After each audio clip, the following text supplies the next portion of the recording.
Welcome back to Joe Stunner Boxing. Today I watched a really fascinating, extremely in-depth interview with Chris EUBANK Jr. on a channel called The Diary of a CEO. Now this lasted for I think it was almost about an hour and 50 minutes. I mean, it was really extensive. And EUBANK talked about a number of things, like I say, in great depth. The interview was very, very good. I don't know the gentleman's name, but of course they were talking about the Conor Benn fight in great depth. To start with, they went into the relationship between the two EUBANKs, Chris EUBANK, the senior, and junior. I think Chris Jr. revealed some things that perhaps weren't mentioned previously. Chris talked about the effects of the fight on him, being in hospital afterwards. He rather amusingly talked about the fact that his sister Emily is, I don't know whether they're married or not, her and Frank Smith of Matchroom. But Chris does not like Frank Smith. He was asked, do you like him? He flat out said, no, I don't. I don't get on with him at all. I don't like him. But of course, he loves his sister, and Chris was sort of chuckling at what must it be like when Emily and Frank Smith are in bed at night, and they're absolute poles apart in terms of Emily was in Chris Jr.'s corner or sitting with the family for the Conor Benn fight, and Frank Smith, of course, was in Conor Benn's corner. And so when they went to bed that night, what did they talk about? Oh, that was funny. But with regards to the fight, to the Conor Benn fight, EUBANK, he did reiterate that it was the toughest fight of his career. That Conor Benn was tougher, stronger, faster than Chris thought he would ever be. Chris thought he was just going to smash right through him. Conor proved him wrong. But Chris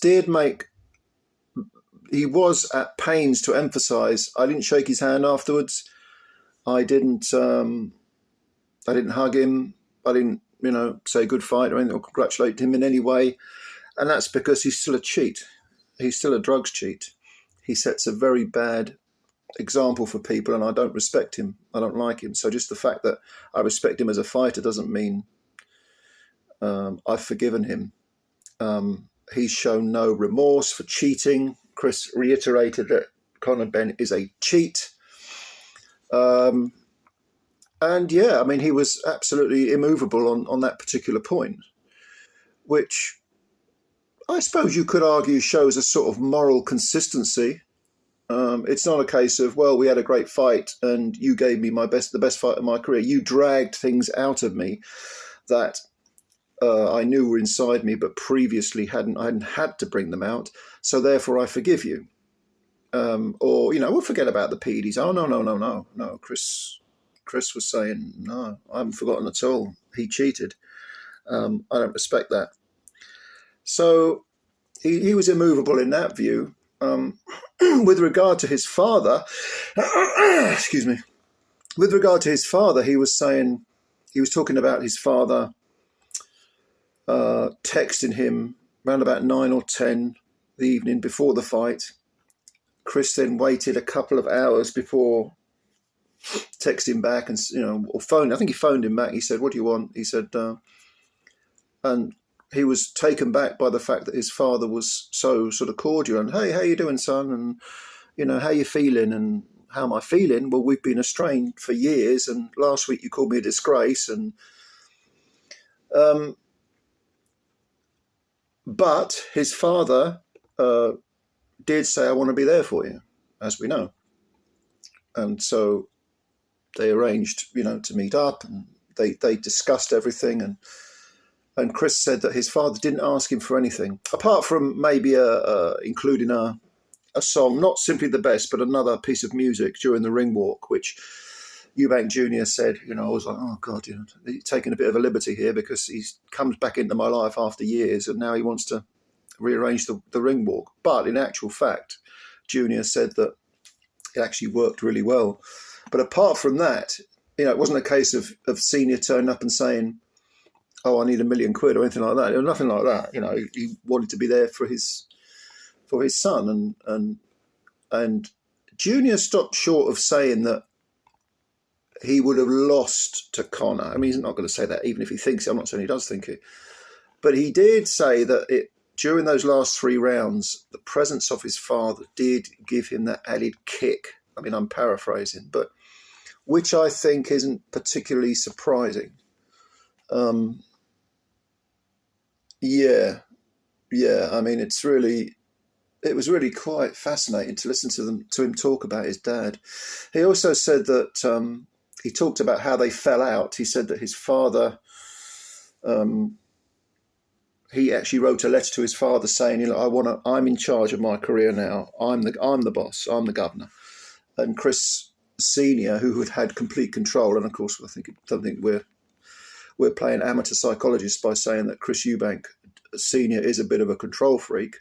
He didn't like that, especially as it's his son who he controlled everything, the opponents, the money he got, so on and so forth. I mean, and then of course Sebastian, Chris Jr.'s younger brother, passed away.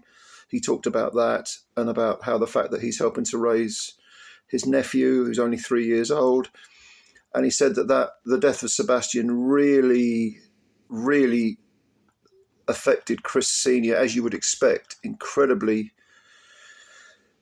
deeply, to the point where Chris Senior started to smoke marijuana, which again affected his judgment. Of course, it's a mind-altering substance, and there's a lot of shit talked about marijuana, how it's harmless and all this crap. Anyway, I won't get into that now, but Chris Jr. said, I didn't want to be around him when he was like that. His judgment was gone, and there's some very strange footage of the way Eubank Sr. is behaving in the immediate aftermath of his son's passing. Eubank Jr. also talked about Billy Joe Saunders, who he said is an appalling human being. He has no respect for him. He said, I don't bear grudges. I don't necessarily forget, but I will forgive. But I don't. Billy Joe Saunders is just an odious scumbag person, is what he was saying. Again, I'm paraphrasing. And he said he would like to fight him again just to smash him up. He also said that a lot of people thought he won their fight. I actually thought Saunders won that fight. I thought Eubank gave away too many of the early rounds, but Eubank's saying he was basically saying it was very close. A lot of people felt he won, but he'd like to get his hands on Saunders just to smash him up, really. The rematch with Conor Benn, he said he wants that. They talked extensively about the weight cut, which he said was extremely strenuous, so we knew that anyway. He talked about being in hospital afterwards, and he was just completely dehydrated. He was busting for a piss and he couldn't go because his body just would not let any moisture, any water out of his body, even if it was urine. And he said he was in bed, in the hospital bed. His father was sleeping outside in the hallway, and he heard someone talking. Two doctors talking outside, and one of them was saying, I think we'll have to operate or he might die. Well, they weren't talking about Chris Jr. They were talking about another patient.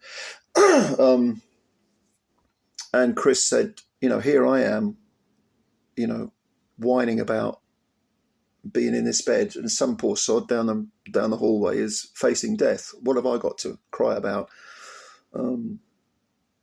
So yeah, again, perspective, I suppose we're talking here. As with his comments about pain, what is pain? Pain isn't just making weight. That's very painful when you're starving yourself, but it's not. It's nothing compared to losing a brother or, all this sort of thing. All these things that are not replaceable. They also showed a couple of clips actually of Chris Senior. And Lennox Lewis.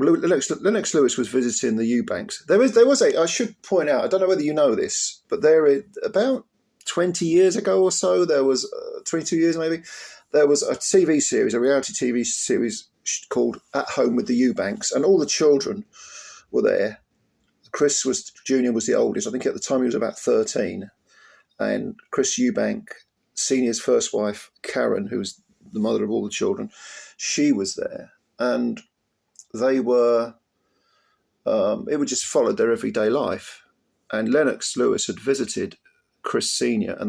and Chris Jr. was, and the mother was there as well. All the kids were there. And Chris Sr. was saying, "Oh, I don't want my son to box," and Junior was saying, "I want to box, Dad. Come on, let me box." And Lennox was chipping in, and and to see, the man that EUBANK Jr. became, because he is 35 now. I mean, he's heading towards middle age now. It's interesting to look at these sort of old curios. These. I mean, nowadays, of course, everyone films everything on their phone, so. We've now got to the point where future generations of old age people will be able to look back and everything's documented. If you're my age, I mean, I wish I'd taken more photographs. I've got very few photographs of me with my younger sister and my mother and my grandparents. The ones I have got are treasurable, of course, but film footage. You're having a laugh, aren't you? No, we didn't have any of that stuff. Wish we did, but we didn't.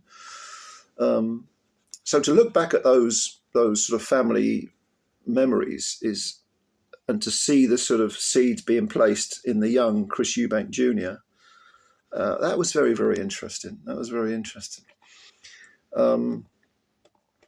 And yeah, I mean, it is a fascinating interview. I really thoroughly recommend it. So what I'm going to do is I'm going to put the link. I don't think this isn't a boxing channel, by the way. This channel. I'm going to put the link in.